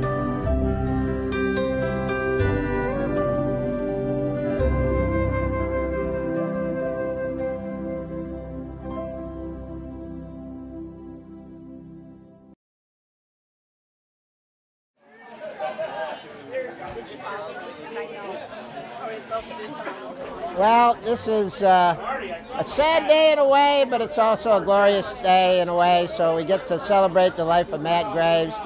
Matt was one of my great friends in horse racing, a handicapper that Matt and I spent a lot of time going back and forth, particularly during the days of Funny Side. We had a great time 2003 in Kentucky at the Derby. And after Funny Side won, Matt got his family together and we did some serious partying, and his sister Patty, stories that neither one of us will tell. Just a great time, great family, and Matt was the best. Always good for a laugh, always good to have a beer with, and damn good handicapper as well. We grew up in Troy, New York, and then we moved when I was 11. Matt was 6. Out to Avil Park. We bought the Lakeview Hotel, and we were there 20 years. I went to Avil Park, and Matt went there. We were both. I was captain of the basketball team, and he took my place when I left. And I joined the service, and Matt went to college. He had a scholarship to college. And that's the last I seen him until he got married. He graduated from Ohio State and didn't know. A friend of mine worked for the Troy Record, and he was in journalism, and the guy got transferred because his daughter was deaf. And they had an opening at the Troy Record, and Matt went to work midnights there. That's how he started out. And eventually he went down to the Times-Union because a job opened up down there with more money. And that's how he got started, and that's for the next 45 years, that's what he did. Yeah, so I didn't really grow up with that because our lives were completely separate. By the time that I was basically in grade school, he was already married and gone out of the house. And so we didn't actually become best friends until about 10 years ago, unfortunately. He'll admit this, that I was the basketball player and he was the baseball player. There was no question about it. He was a better baseball player than me. He was never beaten, and he played 3 scrimmage games. He pitched for Ohio State and the varsity, who was the #1 team in the country, and Matt shut them out 3 games in a row. But he came home and asked me if I could get him on a professional team, and I did. Well, love took over, and he decided not to go. And he went back to Ohio State and never got that choice again. The guy says, "You're a dime a dozen." Matt was a very good person. He gave me a few tips on horses in the summertime here at Saratoga. And otherwise, I miss you, Matt. You're a good man. I was always his idol, he told me. He was a very smart. I did good in school too, but not like Matt. Matt was a perfectionist of whatever he did. Then he went to college, and I went in the Marine Corps. And I didn't see each other for 5 years. And then I got out, and then we started going out and everything. He got married, and I was in his wedding. And unfortunately, after this incident where Matt passed away, his wife passed away way too young. Beautiful girl, but they are together now in heaven, and that's all that counts. Nice to be here today on a day we're going to honor Matt Graves, longtime TU handicapper and great horse picker, actually. I actually was fortunate enough to meet Matt through my wife here, Sandy. She was best friends with Matt's wife, Debbie, for 40 years. And Matt quickly found out that I had a love for horses, obviously much like he did. And he couldn't have been more accommodating and kind to me when it came to either helping me get into seats at a track, including down at Gulfstream, where I would go once a year, introducing me to some of his friends down there from up here, and also was great in providing me with tips. Again, not always winners, but there certainly were enough of them. So, you know, he was a good man. He was a kind man, taken from us way too early. And I actually wish that I could be spending a day like this, a glorious day like this on opening day, with him here today. So, Matt, we're thinking about you. And your wife had given me one of your pins, which I'm wearing today. So you are here today, buddy. And I'll be rubbing this thing all day for good luck as I bet on some horses. We miss you, Matt. So you knew Debbie for how long? 41 years. She was one of my best friends. I met her when I went to work for the state, and we quickly became friends. And then she married Matt and introduced me to Matt, and what a great guy, and she loved him dearly, and he was so kind and funny, and just loved spending time with both of them. Both of them are sorely missed. I think about them all the time. Great couple. And I see you drinking Matt's beer, huh? So Miller Lite? it's funny that you should say that. I like beer, but I'm not really a beer drinker. And so after Matt's wake and funeral, we stopped at Jessica Stone's, one of his favorite places. And I walked in and I asked the bartender, I said, I'll take what Matt Graves drinks. And she knew right off the bat that was going to be a Miller Lite. And she served me some Miller Lights, and that's what I drank that day, and that's what I'm drinking today in his honor. I had the pleasure of attending a beautiful barbecue at Pam and Guy LaMotta's. And it was the second time I ever met Matt and Debbie. And I knew from everyone saying that Matt was amazing at karaoke. He loved it. And I decided I was going to try it for my first time. And I wanted to sing Try a Little Tenderness to my boyfriend. And I was so bad that Maddie gave me really good advice from the heart and said, Annie, take it down a notch. And I love him for that. One of my most famous moments with Matt was when all of us and the guys were on Central Avenue at the old OTB Teletheater. And we went there for the races on Saturday morning. And we're all sat at the bar at Matt's favorite seat. And they were giving away free pizza for the people that were there betting on the racehorses. And the first few pizzas came out, and people were coming in off the street to eat the pizzas. And there was a table on the side. And every time we went to go get in line, by the time we got to the pizzas, there was no pizza. So I had told Matt that the next full pizza comes out hot, I'm going to take the whole pizza off the table and bring it to the bar. And he said, no, you're not. And I said, yes, I am. So they brought out the next hot pizza, opened it up, put it on the table, and I went over and I cut the line of about 20 people. And I took the whole pizza to the bar, and I passed it out to all of us at the bar and brought the empty box back to the table. And that's one of my funny stories that I've had with Matt that he talked about every time we were out together. And I have to say that's probably one of my most memorable moments with just me and him being out with the guys. Secondly, Debbie and Matt had come to our wedding, and we were very fortunate that they could be there because they had other commitments at the point in time. So, that was a wonderful experience, and it was great and a pleasure to have them be a part of our special day. And, and then as far as Debbie goes, I met her when I was in the hospital. She ended up being in the hospital as well. And my wife saw her going down the hallway in a wheelchair, and she said that was Debbie. So she went and got her and brought her back, and that's how I met Debbie when I was in the hospital as well. So we have a lot of good times and laughs since that time point when we met, and we're really going to miss them very much. And today here to celebrate the life of Matt and Debbie and the track doing what they're doing here to honor him is wonderful, and we're really glad to be a part of it. God bless Debbie and Matt. He was a go-getter.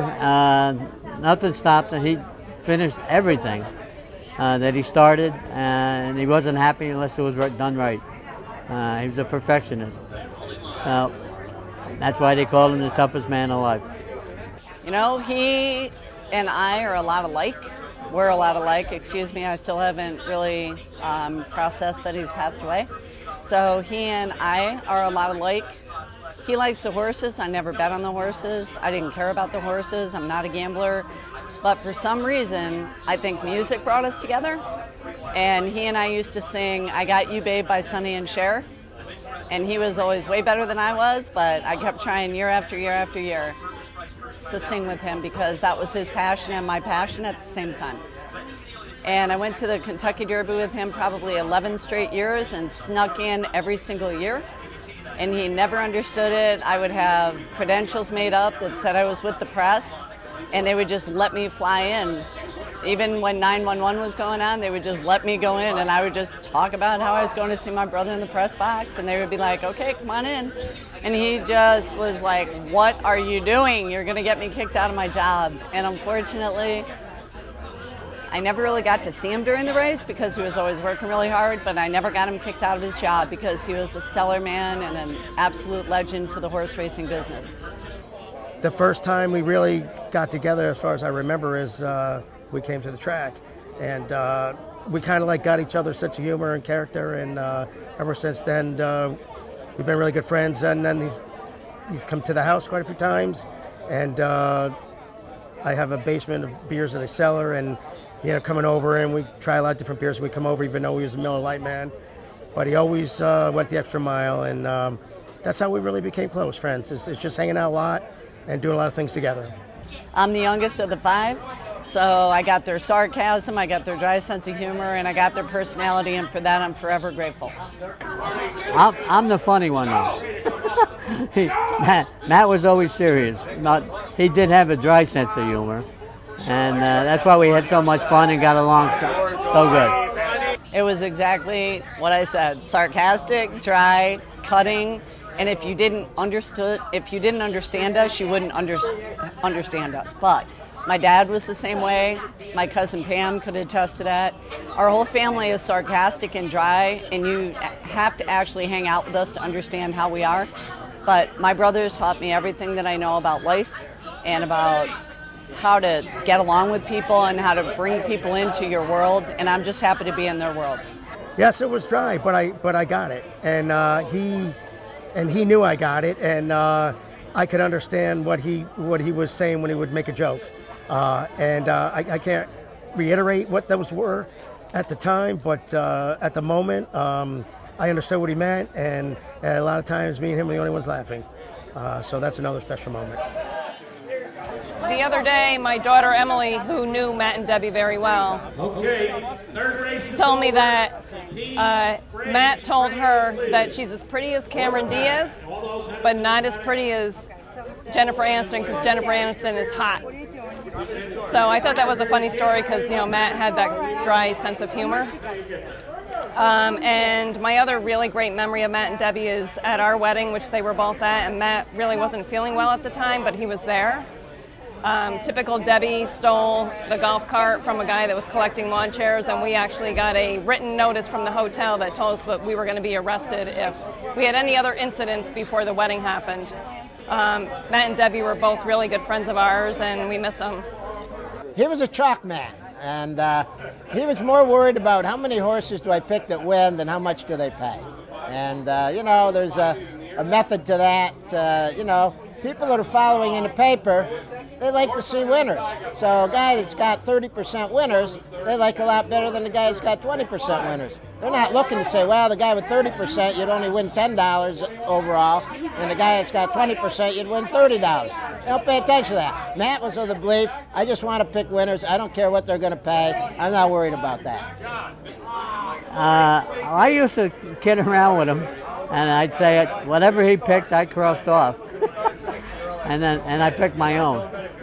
But no, he knew all the information about, as you know, about horse racing.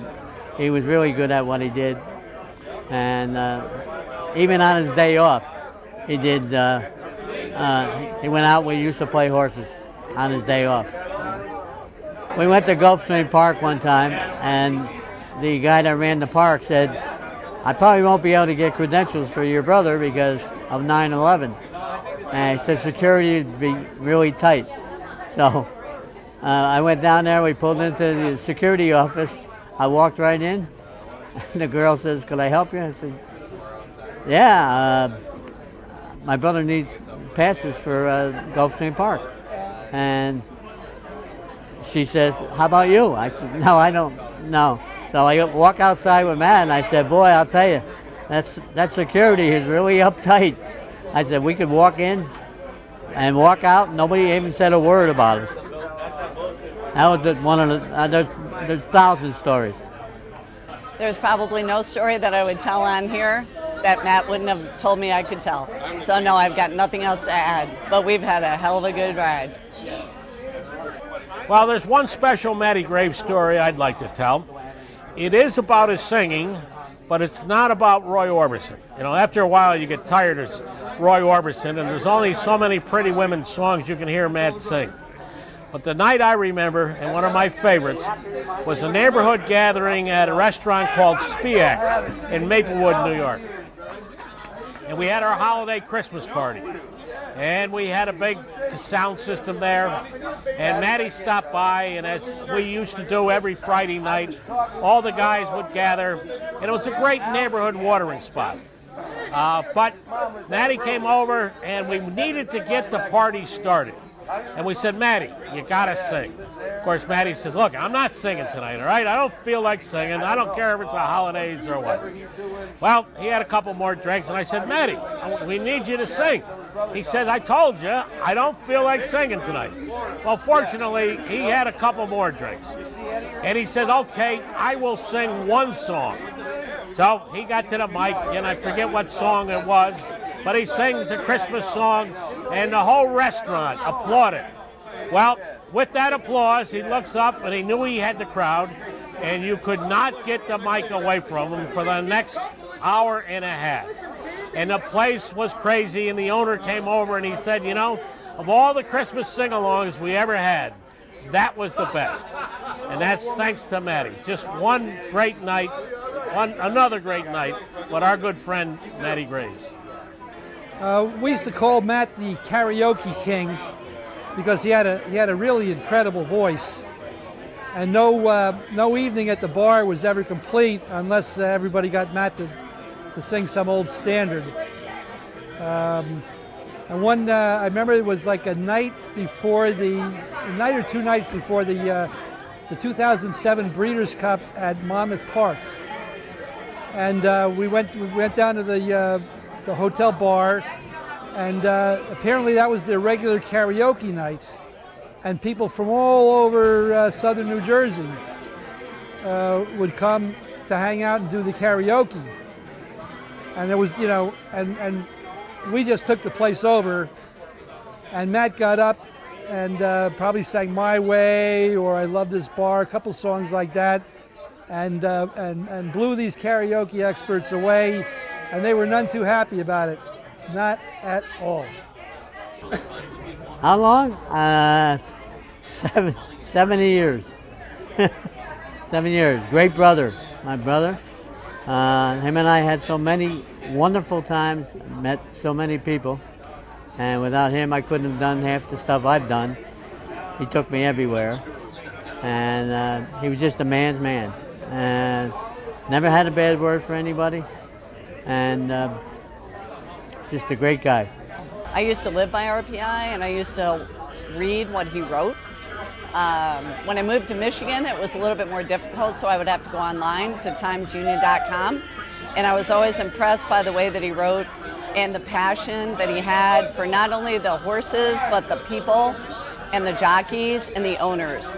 I can remember when Funny Side won the race, and I was with him and Jack Knowlton and all the guys in Kentucky, and that was the most amazing thing, and that article he wrote about them was one of my favorite I ever read.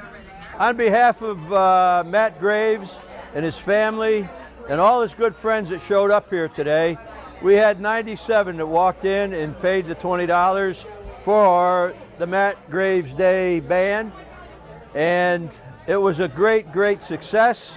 It was a very, very successful day today. We had a lot of people in the winner's circle, and not too many of us made any money because Matt wasn't here to give us the tips.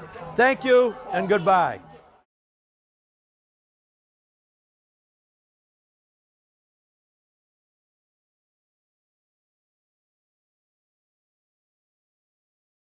Hope you appreciated our 2018 year in review of what we've done here during the last 12 months on Capital OTB TV. Again, we want to thank you for watching because it doesn't mean anything without the audience out there. We'd like to wish you a happy holidays, Merry Christmas, Happy New Year, and again, we hope to be back for much, much more programming during 2019.